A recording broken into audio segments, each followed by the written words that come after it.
যদি জাতিটো জীয়াই ৰাখিব লাগে আমি জাতিটোৰ কাৰণে সংগ্ৰাম কৰিব লাগিব। লাজ নোহোৱাকৈ মান নোহোৱাকৈ ক'ব লাগিব মই হিন্দু, মই ভাৰতীয়। তাক নিলজ্জভাৱে ক'ব লাগিব। কোনোবাই যদি কয় ধৰ্ম নিৰপেক্ষ নহয় তাৰ বাবে ভয় কৰিব নালাগে। হিন্দু সদায় ধৰ্ম নিৰপেক্ষ।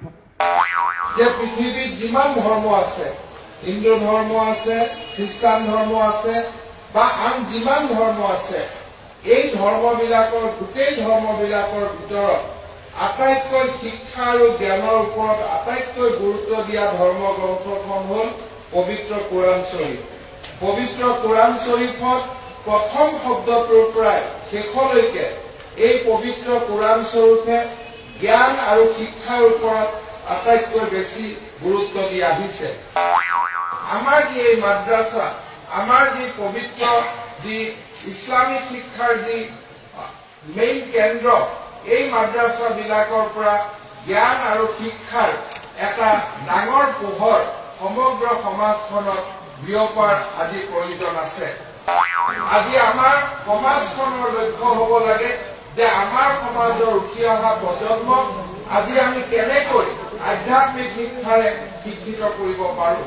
আজি উত্তৰ পূব ভাৰতৰ জদুৱাটো তামিল আৰু উত্তৰ পূব ভাৰত এমাৰতে চৰিয়ৰ এই অনুষ্ঠানৰ ফালৰ পৰা আমাৰ স্বায়ী মাদ্ৰাছা বা বিভিন্ন ধৰণৰ অনুষ্ঠানৰ জৰিয়তে একেবাৰে সৰুৰ পৰাই আমাৰ ল'ৰা ছোৱালীসকলক আধ্যাত্মিক শিক্ষা দিয়াৰ এটা বিৰাট ডাঙৰ প্ৰচেষ্টা এটা আমাৰ হুজুৰৰ নেতৃত্বত আজি আমাৰ গোটেই নৰ্থ ইষ্ট ইণ্ডিয়াত আৰম্ভ হৈছে। তেতিয়া মই আল্লাহৰ ওচৰত গুণেগাৰ হৈছো। আল্লাহৰ ওচৰত গুণেগাৰ হলে এই জনমত মই মন্ত্ৰী থাকিলো নাথাকিলো ডাঙৰ কথা নহয়, কিন্তু মৰাৰ পিছত অন্তত আল্লাহৰ চকুত যদি মই গুণেগাৰ হওঁ তেতিয়া মোৰ কিমান শাস্তি হব এইটো ধৰা চলিব। আজি অসমত যে ইমান কাজিয়া, অসমত যে ইমান হুলস্থুল, তাৰ মূল কাৰণটো হল যে আমি যে শিক্ষক নিযুক্তি দুৰ্নীতি কৰিলো। শিক্ষকসকলে যে স্কুলত ল'ৰা ছোৱালীক ভাল কথা নিশিকালে, যে চব ধৰ্ম একে, সকলো ধৰ্মৰ মানুহ একে, দুখীয়া মানুহক সহায় কৰিব লাগে, দৰিদ্ৰ মানুহক সেৱা কৰিব লাগে, এই যে কথাবিলাক আমি নিশিকালো আৰু বেয়া নিয়মেদি শিক্ষক নিযুক্তি হল, তাৰ কাৰণে আজি দেশত ইমান অন্যায় হৈছে, কাটাকাটি হৈছে, মাৰামাৰি হৈছে।